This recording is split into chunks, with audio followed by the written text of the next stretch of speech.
One Kawan TV1. Enggak ya guys? Enggak, bikinnya ditutup biasanya enggak. Bisa enggak gitu.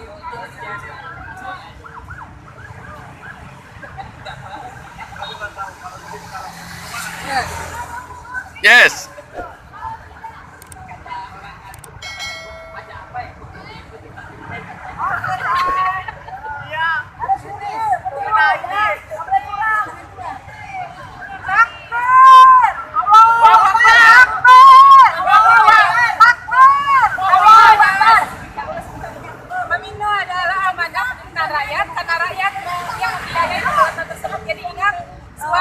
Suara harus dari rakyat untuk tidak dicurangi. Kami menginginkan pemimpin yang diinginkan oleh rakyat, bukan diinginkan oleh oligarki atau siapapun, dan tidak dihasilkan dari kardus. Karena itu adalah cacat nalar. Oke? Oke. Sampai lagi. Terima kasih. Harus jurdil. Karena ini adalah perhelatan rakyat. Itu saja. Amin. Lanjut.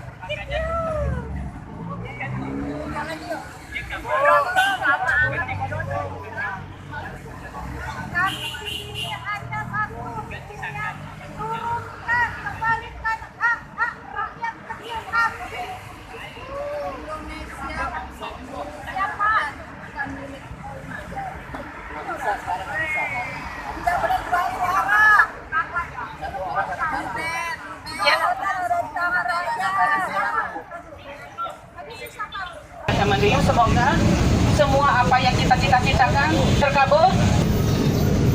Sebelum kita menyampaikan sesuatu, ingat, kata-kata adalah doa.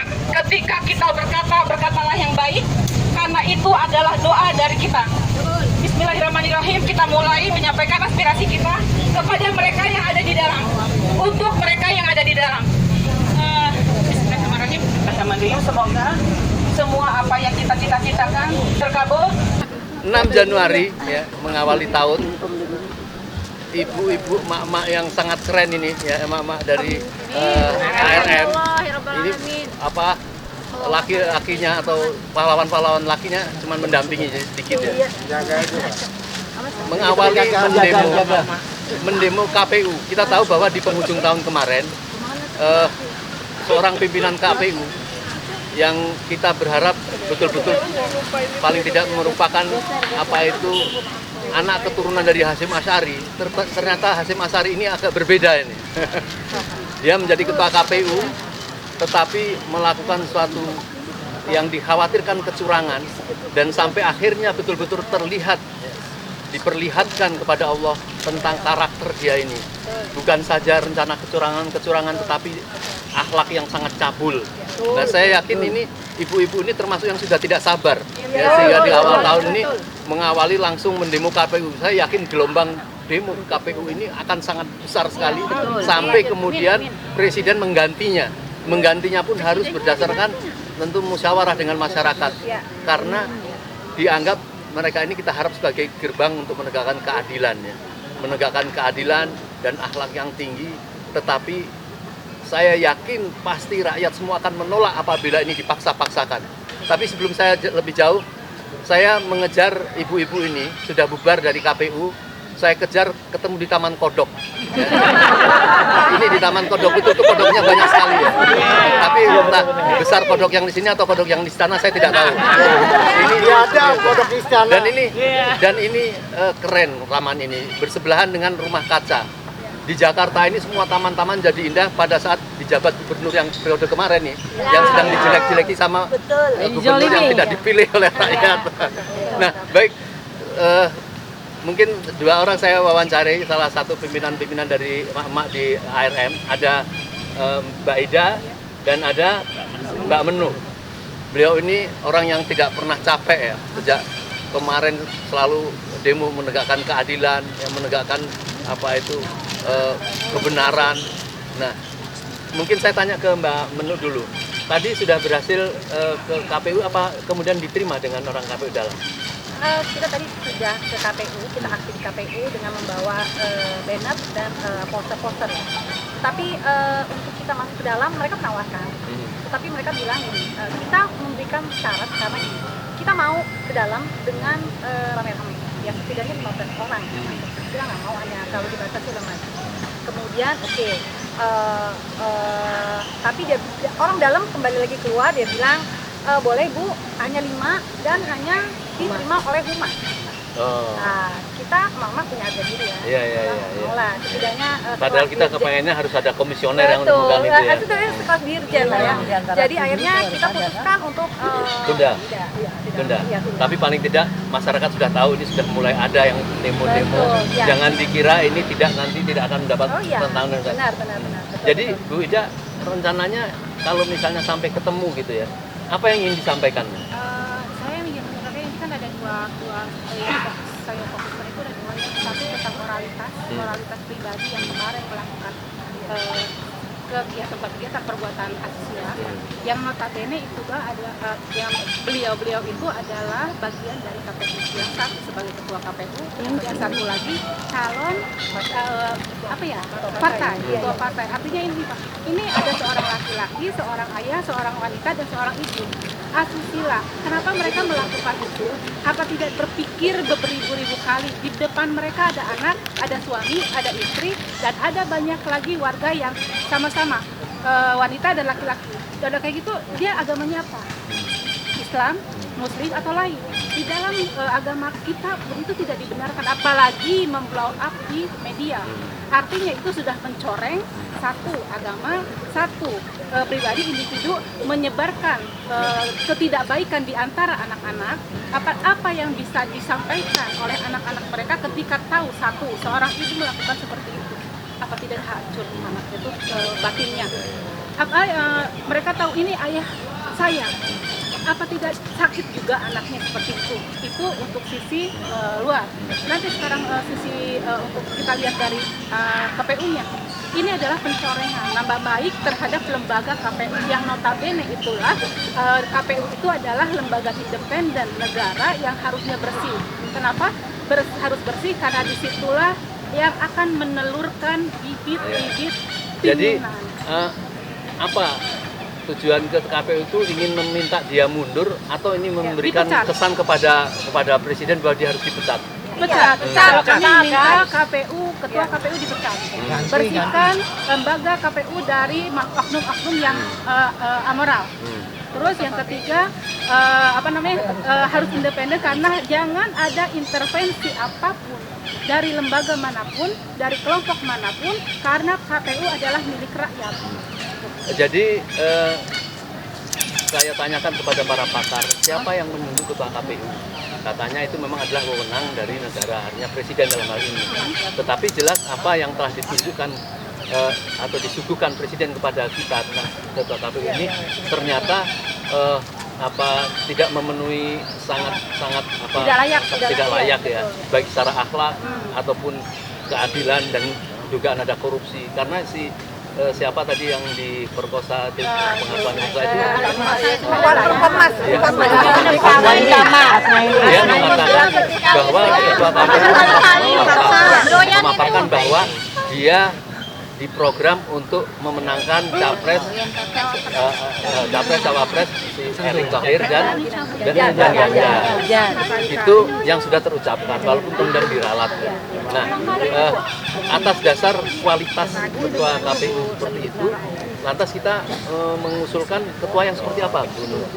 Yang pastinya sih, yang kita ingin, yang tadi kita orasikan ya, kita inginnya itu adalah yang jelas yang satu yang amanah, ya, yang amanah karena di tangan dialah akan lahir suatu pemimpin bangsa yang harusnya pro rakyat, ya, pro rakyat dan juga memperhatikan apa yang kita rasakan sekarang ini. Untuk sekarang ini maaf sekali, dan kami juga menolak kardus digembok.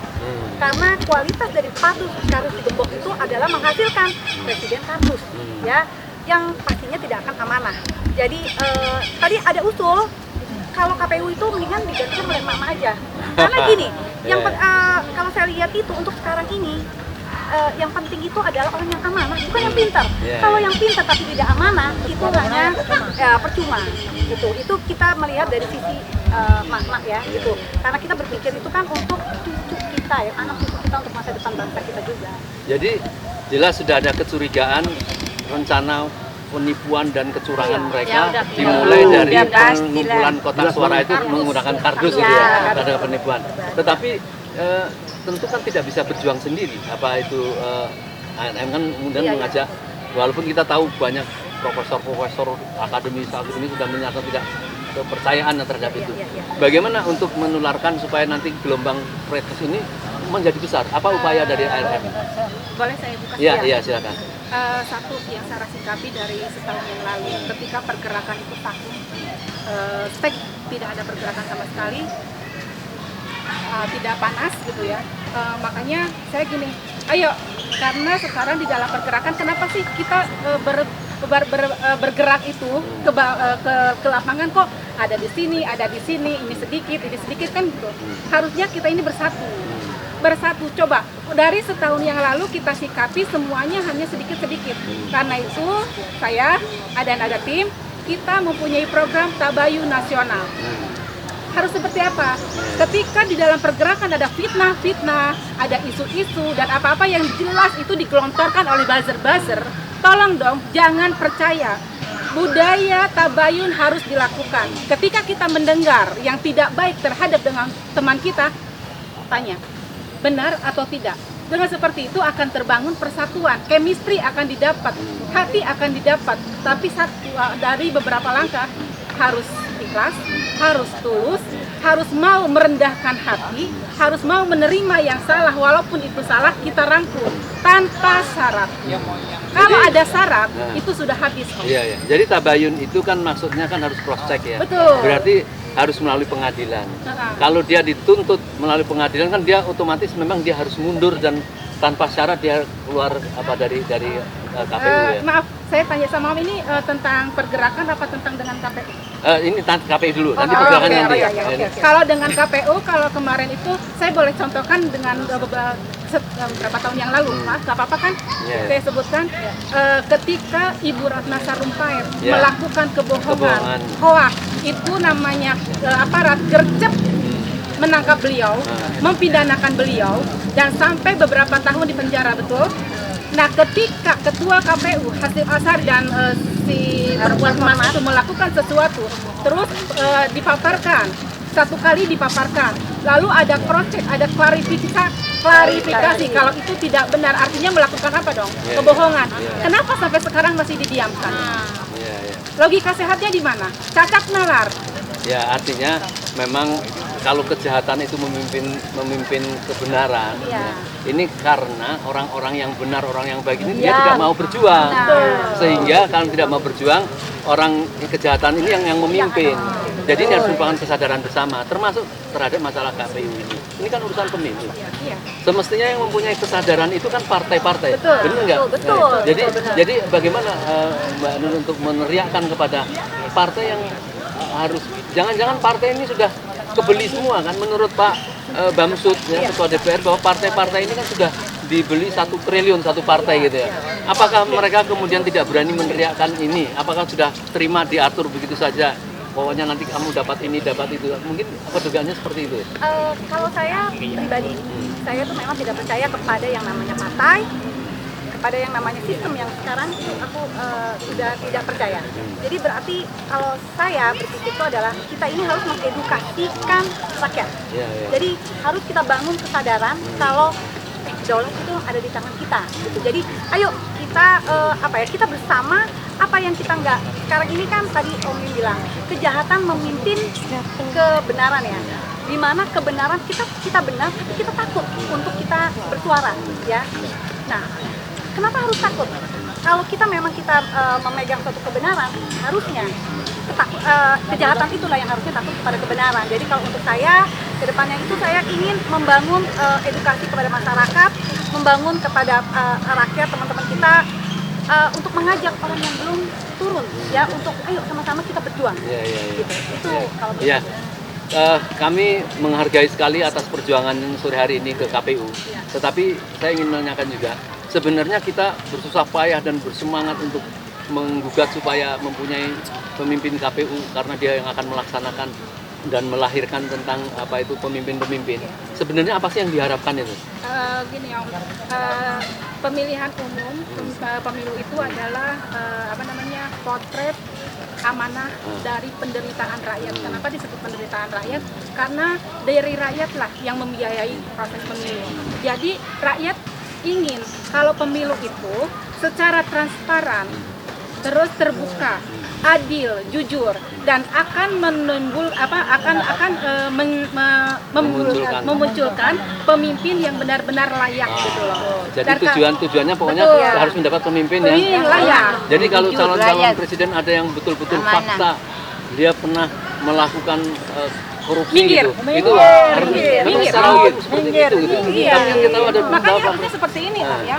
Kenapa sih nggak ada uji IQ, nggak ada uji IQ, nggak EQ, SQ. Kan harus terpenuhi itu semua. EQ dan IQ ya. Ya. Nah, rakyat ini kan pengennya Biasanya jangan yang palsu. mempunyai pemimpin yang benar-benar amanah. Kami tidak mau mempunyai pemimpin maling. Kenapa disebut maling?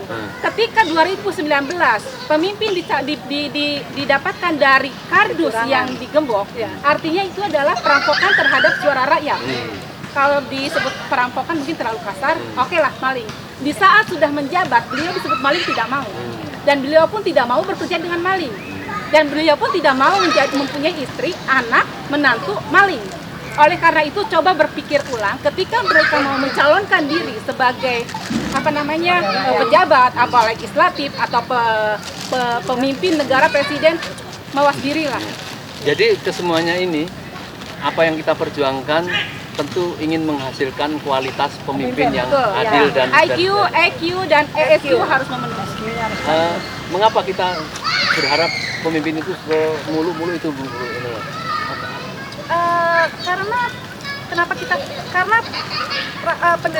Maksudnya harapan kita terhadap pemimpin itu tuh sangat besar ya. Apalagi Indonesia itu adalah tanah yang subur kan ya. Kita itu subur dan luas. Kalau pembangunan tidak merata, dan apalagi sekarang antara yang miskin dengan yang kaya, gapnya terlalu tinggi. Sekarang udah tidak ada middle class. Yang ada adalah yang sudah berada di bawah dan itu berada di atas. Gitu. Kemudian kita balik lagi ke sumber daya alam itu sebenarnya, ya kan? Nah, harusnya itu adalah hak dari kita.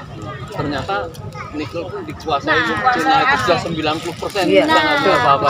Dan siapa yang memberikan wewenang itu juga tidak diapa-apain sekarang ya. Ya itu. Jadi sekarang ini sebetulnya kita ini di sini, kita itu khawatir ya terhadap bagaimana nanti anak-anak kita. Jangan sampai mereka itu menjadi jongos di negeri sendiri. Nah, sepengamatan ibu-ibu sekalian ini, kan sudah berkeliaran ini capres-capres yang seolah sudah mulai ditunjukkan elektabilitasnya seperti apa. Tetapi kan saya tidak tahu nih masyarakat kepercayaan terhadap capres-capres yang diajukan itu, apakah dari mereka itu ada sebenarnya salah satu yang kurang lebih dianggap ya percayalah gitu. Ya silakan Mbak Ida. Kalau misalnya kami melihat dari beberapa calon, ya setiap orang punya plus minus, ya. Ada plusnya, ada minusnya gitu loh. Nah, satu mungkin ada yang lebih, tapi kan kami juga tidak punya hak dan belum berani menyebutkan orangnya siapa, karena ini kondisi belum nyampe ke sana. Rakyat harus melihat, rakyat harus menilai seperti apa yang kita harus beribu kali ya dipikirkan, jangan sampai kita kecolongan seperti tahun yang lalu gitu. Jadi rakyat memang harus benar-benar cerdas saat ini, karena kita berhadapan bukan dengan maling yang kaleng-kaleng, tapi memang benar-benar nih kakap ya, kelas kakap gitu loh. Lo jual gue beli gitu.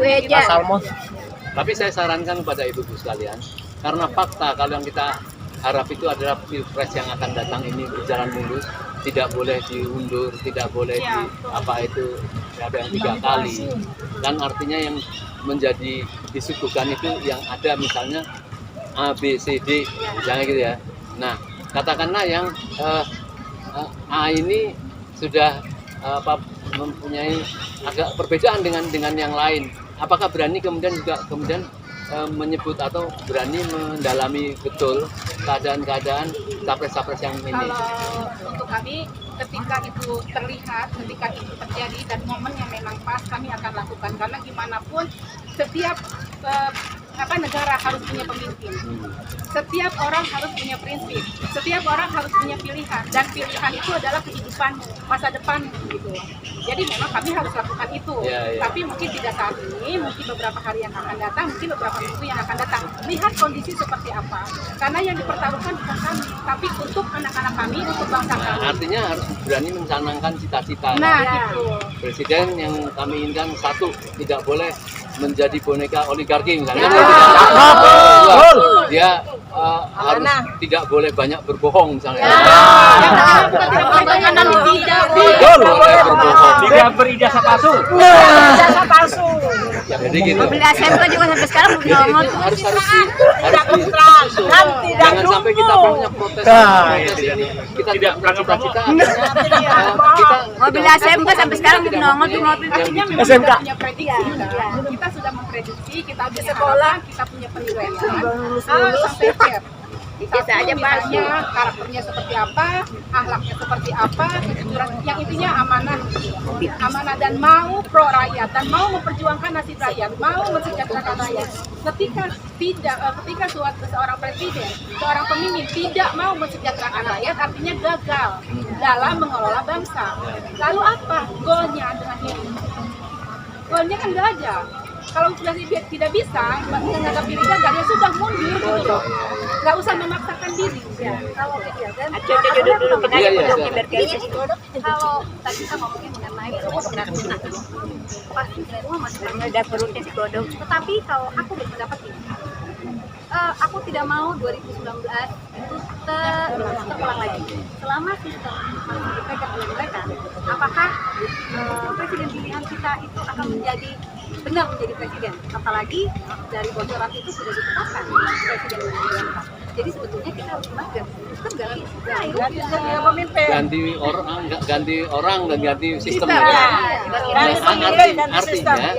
Artinya kan kita tidak boleh sekedar hanya cinta kepada pemimpin yang ganteng, tetapi yang penting adalah amanah, wawasannya luas, nggak malu-maluin, nggak pleng-pleng, nggak plong-plong, nggak tolong, nggak bego. Sopirnya bagus, kalau mobilnya jelek percuma. Yang bagus, yang mana? Wawasannya luas. Ganjar api neraka. Jadi itu.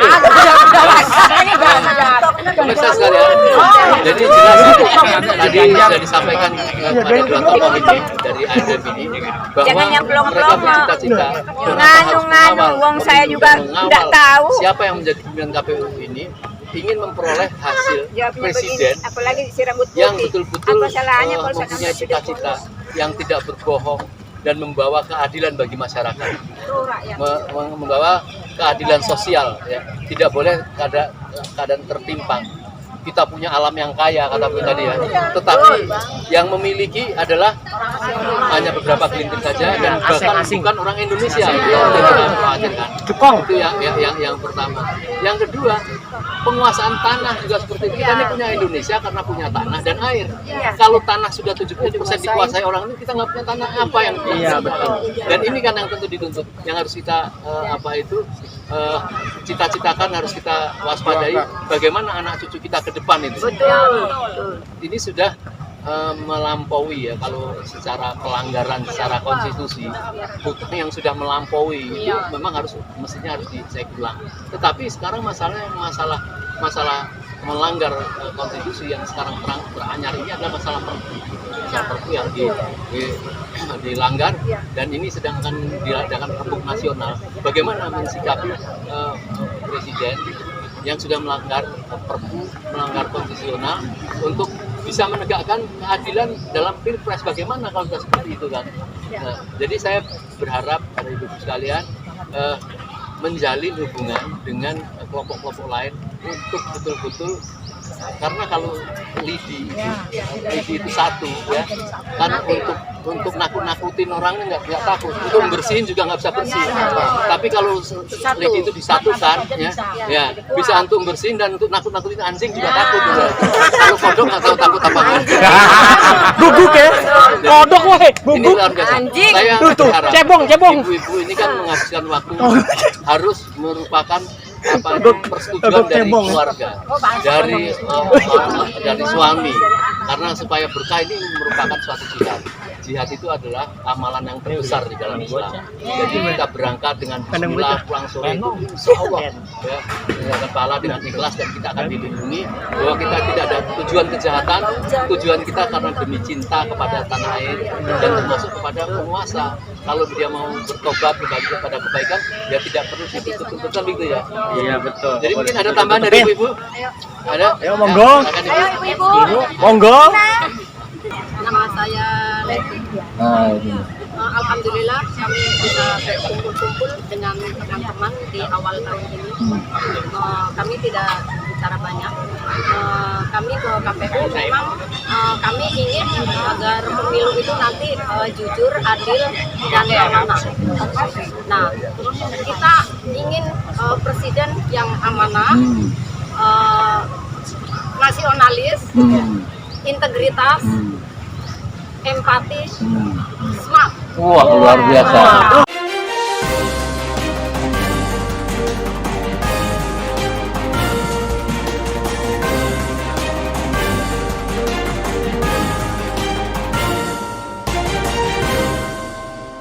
One Kawan TV 1